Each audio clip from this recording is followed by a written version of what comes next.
Do you see that woman standing over there, apprentice? She once served with unwavering loyalty, the one dressed in white, but today she is merely another lost sheep. But, Master, eaten amongst the pigs, of all things, how could anyone possibly find themselves in such a truly deplorable condition?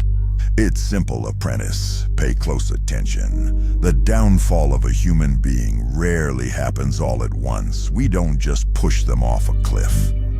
We simply make her slowly walk step by step towards the very edge. There is a very distinct process at play. It's the gradual process leading to her downfall. First, we make the act of serving God feel incredibly burdensome. What used to be a true source of joy slowly starts to feel like a mere obligation. Going to church just doesn't feel as inspiring or uplifting to me anymore, and praying is beginning to seem quite tiresome. Reading the Bible becomes something he always puts off, and when the burden is already in his heart, then comes the second stage. You see, neglect. He doesn't need to decide to give up everything.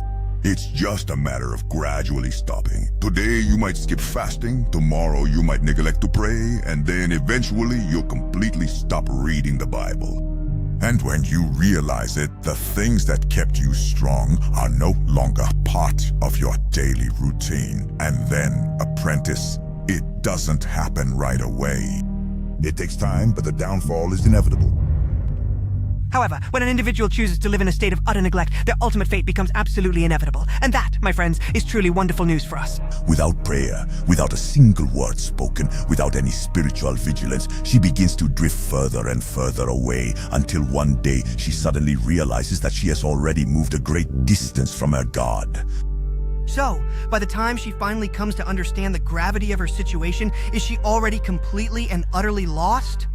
Almost always, because when she finally realizes that she has fallen, she is already much too weak to return on her own. And that is exactly where I want her to be, in the mud, in shame, far from her God. And tonight, we're going to play our final card. We're going to influence her to end her own life.